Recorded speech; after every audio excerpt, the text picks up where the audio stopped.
Imagine trying to push start an aeroplane. It's ridiculous, right? But that's exactly how it feels when you're trying to kickstart your photography business and it's just not taking flight. That runway is long, that plane is heavy, and you're just one person against it all. So what the hell do you do when you're trying to get business going, but nothing is happening? If you're feeling like this right now, I can relate to you so much. We often get this feeling, and it's often quite overwhelming that we're just not getting anywhere or nothing is going anywhere. The good news is that you absolutely can move things forward. And I'm going to share some ideas with you that I've tried in the past and things that could help you just to get that plane moving just a little bit. Before we can actually work out how we move ourselves past this points where we feel like we just nothing is happening, we need to first understand why we're feeling this in the first place. What makes us feel stuck? Most people would be quick to tell us, you just need to be proactive, man. Just get out there. But that's kind of like telling a depressed person, hey, don't be depressed. Just smile more. Problem solved, right? When you're in that situation, you most probably are trying to get out of your situation. And it can often feel like those efforts that you're doing just aren't getting traction and getting you anywhere. People, they like to make out, and especially on any social media platform, that everything always goes their way. I know, you know, this is bullshit. But for some other reason, our brain still likes to tell us that everyone else is doing better than we are. And this can often make us feel like our progress isn't driving us towards the same rewards. So the first thing we can try is changing our mindset. Instead of focusing on what's not working, focus on what is working. Because I guarantee you, there are some things that are working for you. We can celebrate our small wins and use that as motivation to keep going. Remember, success, it's not this singular destination. It's a continual journey of hitting successes. By focusing in on the positive aspects of our business, we'll be a little bit more motivated to keep going there because there's that positive feedback loop. There was a study published in the Journal of Psychological Science, and it says that our expectations influence our behavior for better and for worse. So if we expect we're going to fail, we're more likely to fail. If we expect to succeed, we're more likely to succeed. And this is known as the power of suggestion. We actually need to believe with some sort of conviction within ourselves that we can succeed. Your business is like a plant. You need water, sunlight, and nutrients to grow. And you need to provide your business with the resources that it needs to thrive. And this positive mindset, that's like that high density nutrients that you're adding in on top of everything. Sometimes it's worth checking out if we've not maybe allowed some negative way of thinking to come into our mind. Maybe we tend to have quite a pessimistic view of things in general. If we're going into things and we're expecting them not to work out, we're kind of bringing that expectation to reality. I've always personally found that there's always some room for improvement on how much healthy confidence we have in our efforts succeeding. Another way we can help our mindset change is to reframe our failures as opportunities for growth. And I did a whole video about that, and I'll link that video here. But that growth mindset and that change in our thinking is needed for when we go on to the next point. It's to get out of your comfort zone. Say, for example, you're a surfer and you're standing on the beach and you're looking out at the waves. Are you ever going to catch a wave like that? No, you're not. You need to take some risk, get off that beach into the ocean to go and catch those big waves. The same is true of your business. You often need to take calculated risks in order to grow your business. That means you got to step out of that safe space that you know as a photographer. You're already there. You know this space isn't working for you, or you wouldn't be feeling as stuck as you're feeling.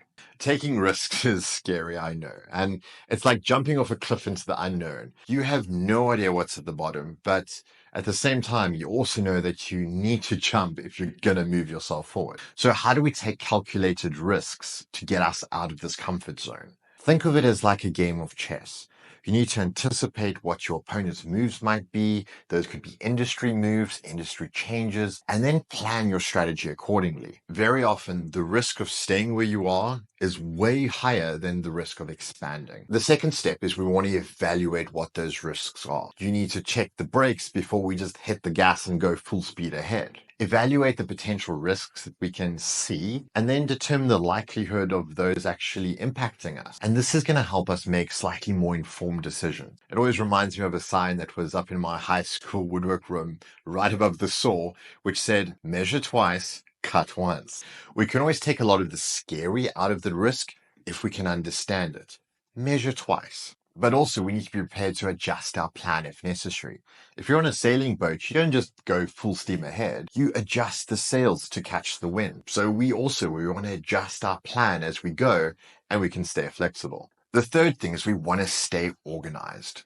When we're feeling overwhelmed, it's so easy to lose track of our goals and our priorities. You feel like you're trying to juggle chainsaws on fire, blindfolded, riding a unicorn. You may feel like you're managing for a few seconds, but at some point, something's going to drop.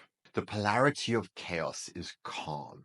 Calm is organized. Staying organized in as many aspects of our life as possible, it's such a life hack. And this goes for how we keep our physical space organized, like our desk, our drawers, our batteries, our camera bags, etc. But also because we live in such a digital world, there's our virtual spaces, our desktop, our file storage, our emails, which are just as important to keep organized. If you were running a construction site, you'd need to manage the workers, the materials, and the timelines to complete that project.